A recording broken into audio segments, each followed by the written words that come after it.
Salam əziz tamaşaçılarımız, gözəl izləyicilərimiz. Biz bugün Kərəmli kəndində milli mətbəximizə aid olan doğğa yeməyimizi hazırlayırıq. Hal-hazırda xanım qatığı buluyur.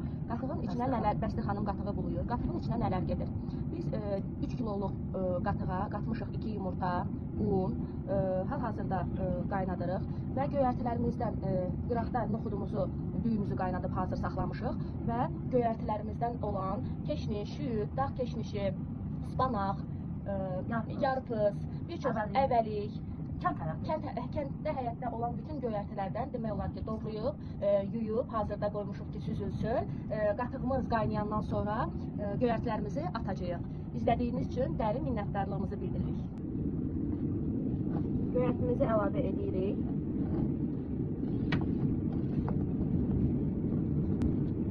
Belə yaxşıca qarışdıra doğğamızı buluyuruq. Doğğa bir çox insanlarda bəzən niyə görə çürüyür? Bu əldən asılıdır. Bəzi insanlar məsələn qarışdıra sonra doğğa çürüyür deyirlər.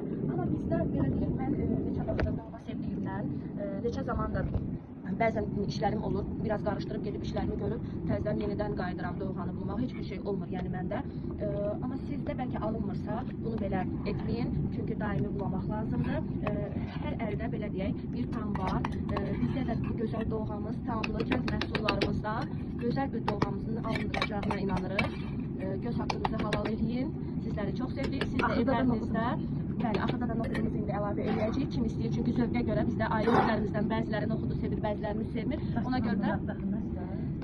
Ona görə də biz sonda əlavə edəcəyik. Bəstə xanımın mətbəxindən sizi salamlayırıq. Siz də bu cür gözəl doğğamızdan hazırlayın, nuş edin, sizi sevirik. Doğğamız hazırdır, duzunu tökürük. Duzunu tökəndən sonra qablara servis edirik. Nuş ilə yeyəcəyik. Çox sağ olun, minnətdarım. Göz haqqınızda halal edin. Doğğamızı artıq servis edirik. Doğğamız çox ləzzətli görsənir. Dadı da inanın ki, o qədər gözəl çıxıb ki, biz onu buradan sizə təəssüf ki, ötürə bilmirik.